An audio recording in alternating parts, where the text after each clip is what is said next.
Legendar jırçı Firdus Simayev. Firdus, sana bir iki soru vereyim şunday. Kişi bilen ortak til tabır için nişlerge kirek? Kütmegende şunu sorayım sana malay. Sen öyle şey içip durasın. Ortak dil tabir etsen, Limonları da var. ortak dil tabir etsen, sen en birinci özün kişilikli olurga gerek. Kişi olurga gerek.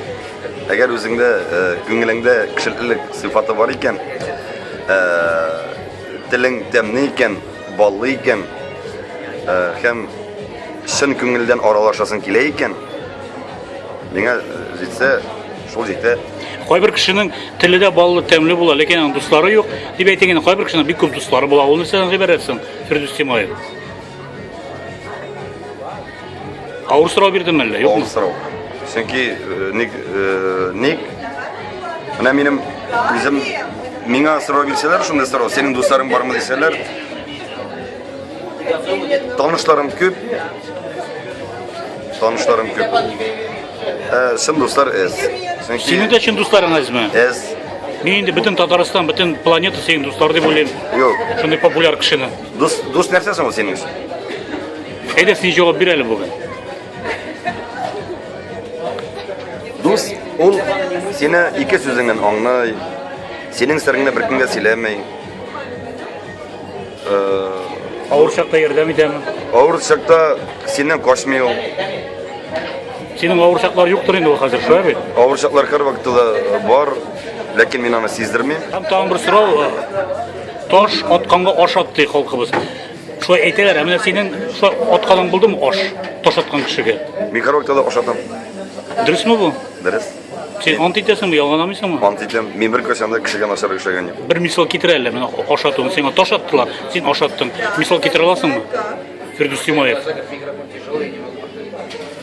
Ben ilengeç,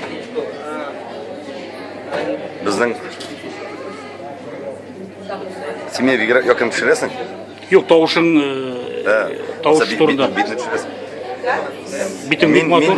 Men ilengeç, benim yakın dostlarım, benim hatım bilen, benim eninin arasın bir katı butamakçılarıydı. Butadılar, buta bitirdiler. Ahırdan gına biz onu bildik. Lakin biz miskine butasılar da zorga jivermedik. Bizden indi ayrılık haletine jitken bilirse. Ahırdan bildik. Kimler, nişik, nerse tilegenlerin. Nişik butarga tilegenlerin. Kimler eken de bildik şimdi. Kimler ikenini de bildik. Uşalı bulmadı, onlara aş attın indi. Ben büyük ikinde aralaşım. Olar bilen mi? Olar bilen. Oranı izmedin mi? Aranı izmedim, aralaşım. Lakin ben bilen.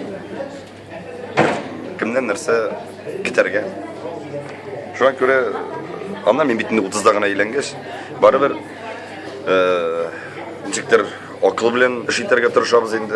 Hatın da men de bir narsa alırga bolsa da hatın men bilen kengişleşe dege men artist atama deyip kılınıp, kibitlerde akça tuzdırıp vermey, kafelarda, restoranlarda kılınıp vermey. Şu an göre şul yağı bilen de meni поддержать da dege iş bitinde onlarda tügür kerek bolsa olay da beresin. Emine kirisinçe biz özümüz işlep algan akçаны ул экономитерге тырыша, кадрларга тырыша.